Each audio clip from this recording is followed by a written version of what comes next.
Everyone, welcome to Not My Circle, my brand new conversation series where I talk to people that are not in my circle. I'm really excited about this new project, and I'm really excited about the guests that I have the opportunity to talk to. Today, we're talking to Linds, a trans person who grew up in a super Christian household and was actually sent to conversion therapy to sort of cure them of their sexual deviant behavior. It's both a heartbreaking and inspiring conversation. I think you are going to be blown away with Linds. I absolutely was and am. So please enjoy this conversation. Hi, Linds. Hi, Sharzad. How are you doing? I'm good. I'm so happy that you're here. So we're going to start with a fun little easy question. What'd you have for breakfast today, Linds? Actually, something simple, just a little bit of toast, butter, and jam, nothing too crazy. And then I got a little bit hungrier later on, so I mixed it up with a Hot Pocket. Oh, get it. Oh my God. A Hot Pocket brings me back to my drunk 2 a.m. college days. Which was a good memory for me. So I like the Hot Pocket. Wait, how old are you? 23. Ooh, 23. And you live in Florida, right? Yeah, I do. Yeah, Orlando, Florida. So it's actually really nice out. I've got my back patio door open, and it's probably like 70 degrees out right now. I can't complain. Nice. Are you a Disney person? Used to work for the mouse. It I think working for them turned me off on it a little bit, but I had fun when I went there. Okay. I've never heard anybody reference it as working for the mouse, but I like that. So I'm excited to chat with you today for a number of reasons. So you are a trans person, and I'd love to talk about what that means to you and what your transition has been like and how it all went down. So if you don't mind sharing, start us at the beginning. Absolutely. Yes, I'm a trans person. I identify as non-binary, which is kind of a term that falls under the trans umbrella, somebody that doesn't identify with the gender they were assigned at birth. So I was assigned female at birth, so which is something that pretty much most doctors and most families in America do, is decide to assign a gender to their child based on sexual organs and things like that. So it's interesting to kind of grow up in a community that only recognizes gender as male or female, and also to understand in your head that what you were assigned doesn't necessarily fit, but not know how to describe that, or maybe also not be safe enough, to describe that to the people around you who would be able to help with that. So I think I knew from a pretty young age. I couldn't tell you the earliest age, but as soon as I have like a recollection of gender in my head, I just remember that what I was assigned didn't feel correct. So I grew up in a religious household. My father was a pastor. So I wasn't safe to be able to express like the way that I felt at a young age. So throughout my adolescence, growing up and things like that, I experienced a lot of pain around my gender identity and knowing that things weren't right, but not being able to fix that. And a huge part of that was puberty, which is obviously something that we all go through. But for somebody who was assigned female at birth, going through puberty caused me to feel the same things that a majority of people feel: breast growth, getting your period, and things like that. And those things caused me to feel a lot of pain because they didn't feel right. I think in the same sense that for a cisgender person, going through puberty helps you feel a little bit more comfortable in your body in the long run. Going through puberty as a transgender person only makes the way that you feel about yourself worse. So it took me a while to be able to verbalize that. And I think it just caused me to feel a lot of anger as a child and not really be able to express that or have a way to express that. Long story short, I ended up meeting my now fiance in church of all places. We dated undercover, or at least what we thought was undercover and stealthily for about, I want to say about a year or a year and a half until we were found out. And at that point, both of our parents reacted very poorly. And my parents decided that they didn't want me in their house anymore. So I was 18. So at that time, I left, and I had friends drive up overnight from Florida to come pick me up, and then drove me back down to stay with them for a little while until I became established. So at that point in time, I would have identified probably as a lesbian, and I think that would have been a term that I would have been comfortable using.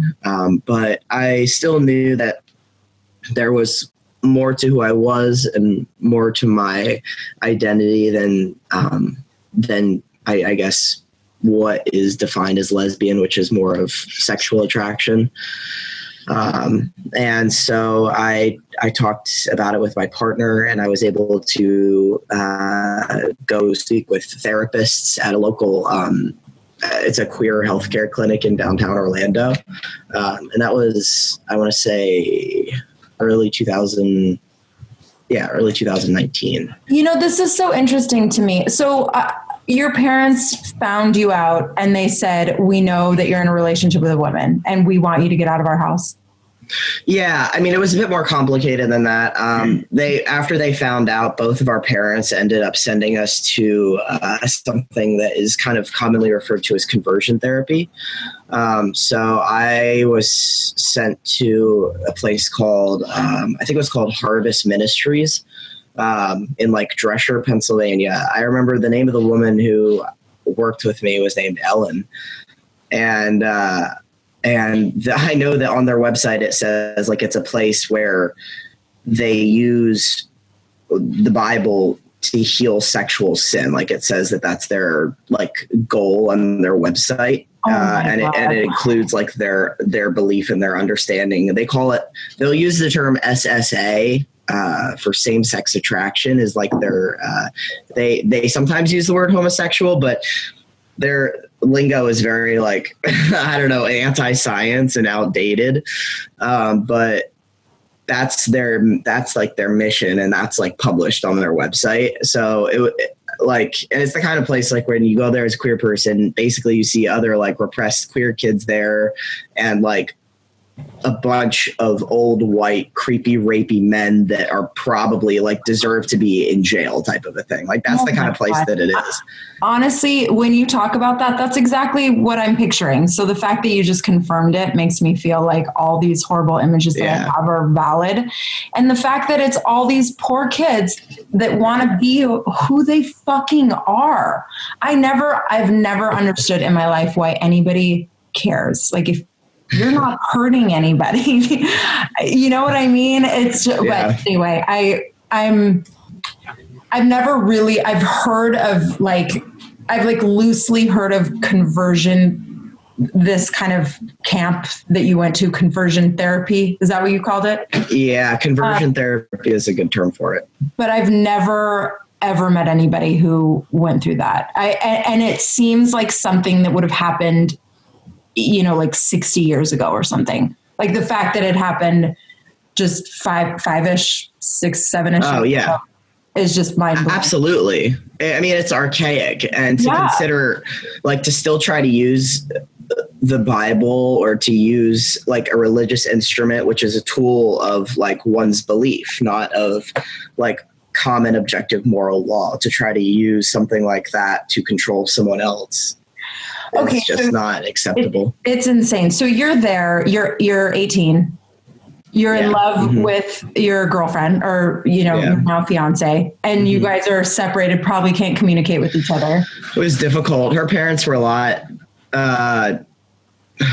lot stricter, a lot more controlling, and unfortunately physically abusive towards her and her siblings. So they took away like her phone, her car keys, and things like that. And so she didn't have access to a lot of those things. So it did prevent us from communicating. And there was a period of about I think 10 months where we weren't able to see each other.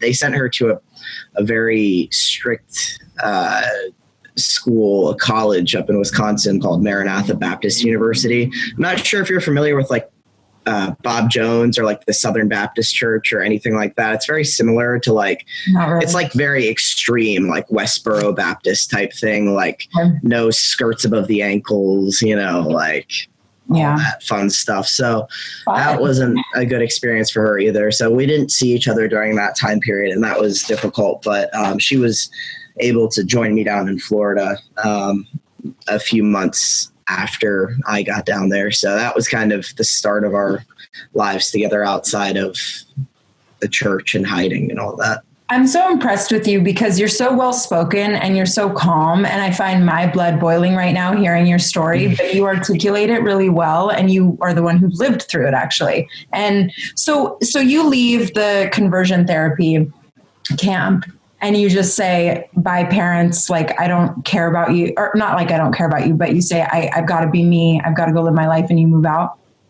It was difficult. Yeah. Growing up in a religious environment, obviously Christianity had meaning for me at that point, and it had purpose, or at least what I thought was purpose. And so there was a period of time where I think, especially the first few meetings and things like that, I really had a hard time trying to reconcile what I thought I believed Christianity with who I was as a queer person. So I read a lot of really helpful books that taught me a lot. I genuinely feel like I got more of an education about the Bible and about the reality of Christianity and understanding conservative religion and things like that, more because I desired to understand like where I fit within this narrative.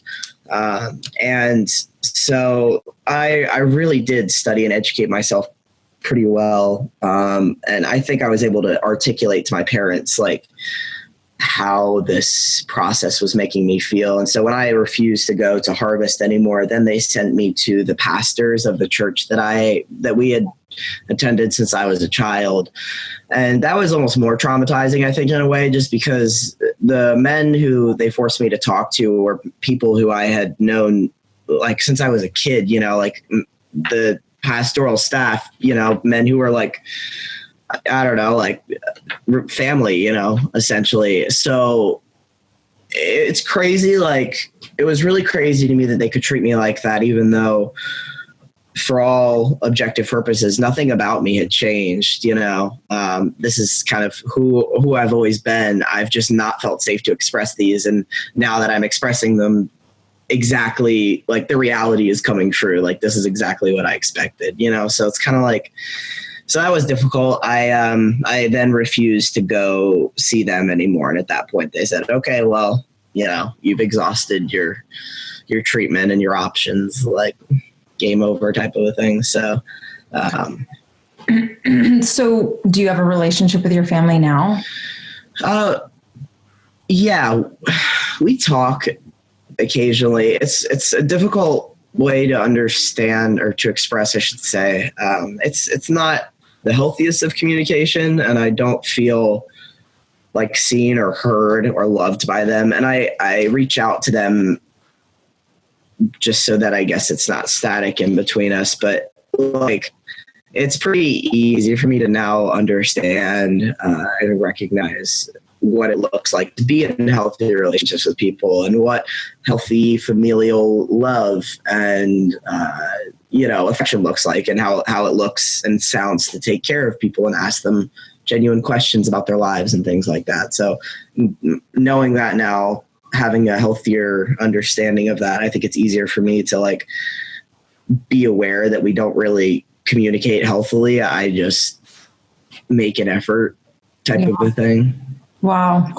How important has it been for you to see trans people represented positively in like the media? I mean, I imagine for some, I'm just hypothesizing, but I imagine that that's a really powerful thing because there's a lot more representation now. I mean, obviously I'm thinking of like Laverne Fox, who's fabulous. Was there a shift when you started seeing more representation? Absolutely. Yeah. And Laverne Cox is like an incredible example of a trans woman of color who has broken incredible barriers to be who she is and live her life authentically. I can't understate the importance of representation, especially for young queer kids. There are like astounding numbers when it comes to the percentage of like homeless youth that are LGBTQ or specifically that are trans, and things like that. But like seeing yourself like in real life, like seeing the possibility of a future for yourself is probably one of the most important things that a trans youth, especially someone who is in a restricted environment or a more conservative environment, that's like probably the most important thing they can see. Because I think without seeing yourself portrayed, you don't think that there's a future for yourself. Because I know I didn't, as a kid. Like I just didn't think that there was like a world in which I fit. So I would have to conform myself to fit the rest of the world type of a thing. So it's really important for LGBTQ youth to see themselves and to see whether it's a celebrity, whether it's a TV show, whether it's like, a Super Bowl ad. It's in the books they read, it's in their toys, like it's in education, like changing our world from something that is so, like cis hetero, which is just kind of another word for just, that's the norm that we've lived in for so long, changing it to be a world where, there's queer inclusivity, there's inclusivity for people that are disabled, people of color. Like this should be a world where like there's, I would want everyone to feel included and at home, like they can express themselves.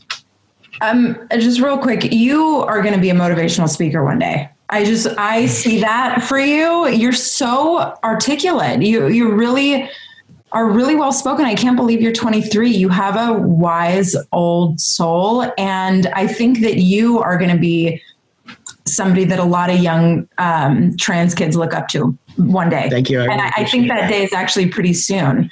Thank you. And I don't know if that's what you want, but I'm just seeing that for you because I think that you could reach a lot of people that are feeling lost and feeling like they don't have a future. And I know suicide rates are probably pretty high in different communities that have been marginalized. And God, I mean, especially when your family fucking disowns you practically. I mean, I can't imagine that. And it makes me sick. It makes me sick as a mom. And just like you said, you didn't change who you were. And all of a sudden, just because you love somebody, everybody's going to treat you differently. And I've never understood that. So I just really can't understand why anybody else has a problem with that. What do you think is the reason why people won't accept?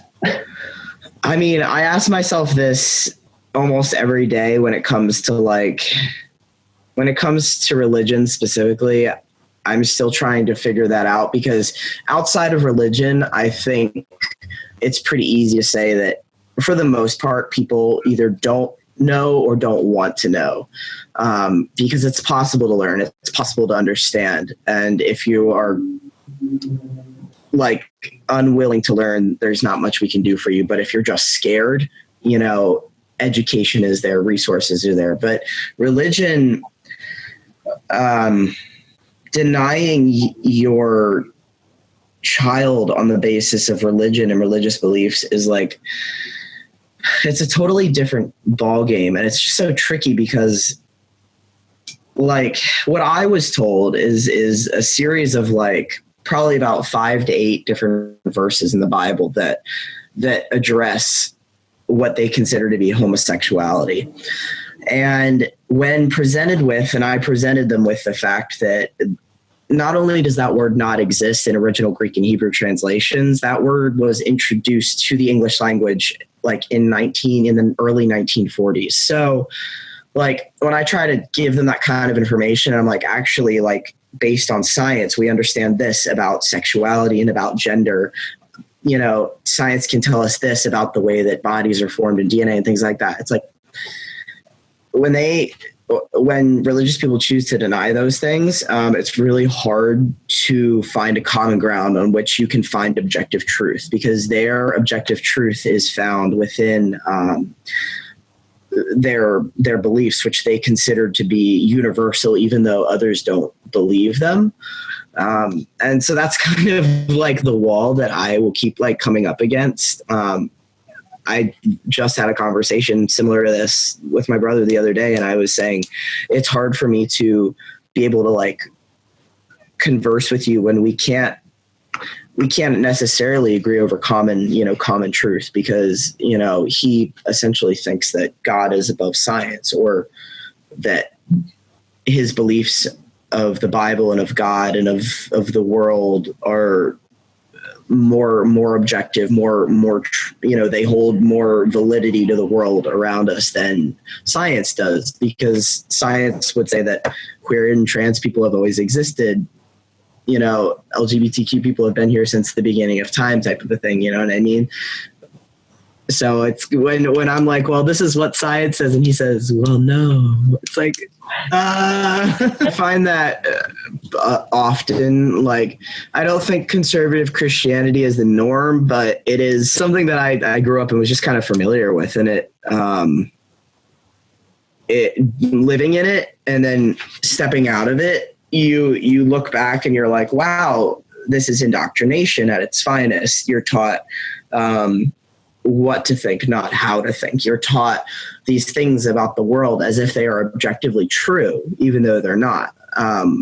Like a really easy example of that is what they consider to be creation versus evolution. And they hold them both up as if one is not like simply a theory and the other is like as close as we can understand to biological life type of thing. But it took me being like a 19 or 20-year-old like person, like looking it up and understanding these things, because that's the only thing that I ever knew, is that like the world was only like several thousand years old and God created it. What's your relationship with God like now, or do you have one? I've stepped back from organized religion and Christianity in huge part because I think I've come to a better understanding through educating myself through resources of like what the reality of like the history of Christianity is, and how modern day Christianity is, it's book following, it's rule following. They're following a book, so that wasn't something that I was interested in.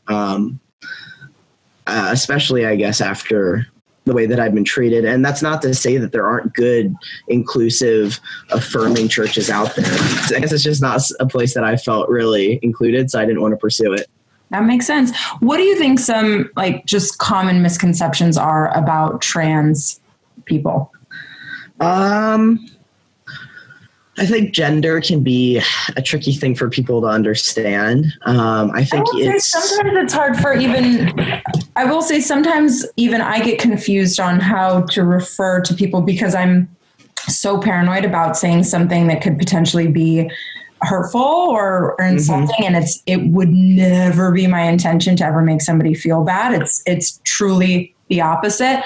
But even I find myself being like, I don't actually know all the different ways people want to be referred to. And I imagine it's personal, of course, but sometimes, and I think a lot of people fall under this category where they don't want to make a mistake, so they don't say anything.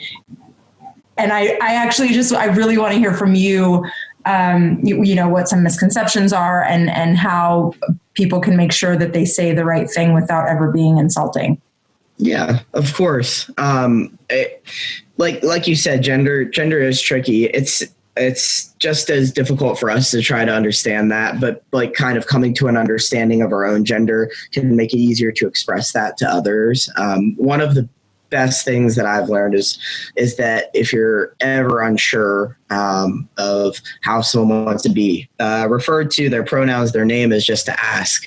10 out of 10 times, if someone were to ask me my name and my pronouns, I'd readily give it to them. And but overall, gender is a tricky thing to understand. A lot of people that I come into contact to assume that I am male or that I'm a man because I was assigned female at birth. So it's like, oh, how does it feel to be a man now? You know what I mean? And it's funny to see the way that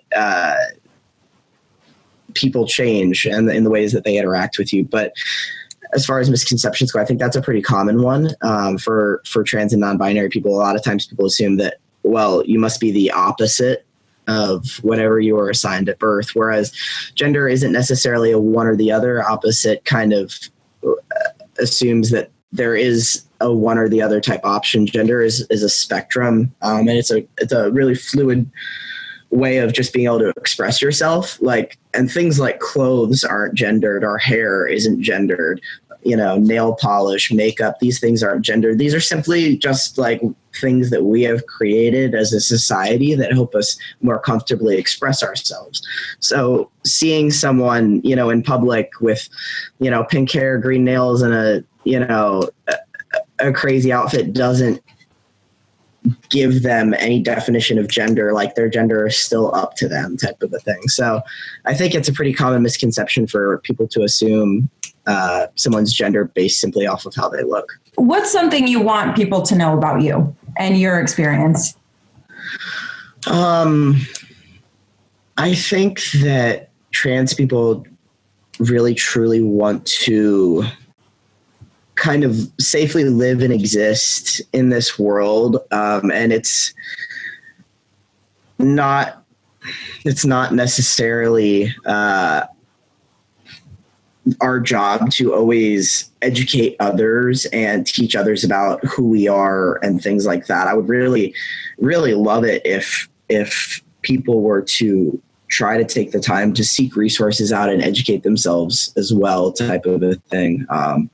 And in order to better understand, I think that's probably one of the best things you can do to love the people around you. Like if you are someone who has a younger sibling or a niece or a nephew or someone who identifies as queer, that's a really good thing that you could do is take time to do some research and understand, or just sit down with them and ask them about themselves, or ask them how you can support them or make them more comfortable, because it's difficult to exist as queer people within a world that was designed and built for heteronormativity, and that was designed for the cisgender person and not queer people. Perfect. I'm really proud of you. Just, we're going to throw that out there, like your big sis. I'm so impressed with you. Thank you so much. Have a really bright future. I don't know what you do for work or what you want to do or what your dreams are, but I'm sure you'll get whatever you put your mind to, because you're super smart and open-minded and really thoughtful and articulate. So whatever you do, I'm sure you'll thrive in. What do you do, by the way? That's really encouraging. Thank you for saying that. I appreciate it. To be honest, it's been difficult. Everything around here is service industry related. So since the pandemic, we've been out of work. So I'm not entirely sure what's in the future for us. We're actually renovating a school bus right now to take on as our full-time living situation. Oh, you're speaking my sister's language right here. That's probably her wet dream. Amazing. Yeah, it's a huge project. So that's what we're working on right now. But I would love to, I actually really do enjoy public speaking. That was always my favorite class, is speech. Everyone else shit their pants, but I was I love this class. Me too. I got an A every time, and I was so excited to prep for my public speaking. And we would have been best friends in public speaking. Yes. Enjoy your 70-degree weather day, and we'll talk to you soon. Thank you so much. I really appreciate it.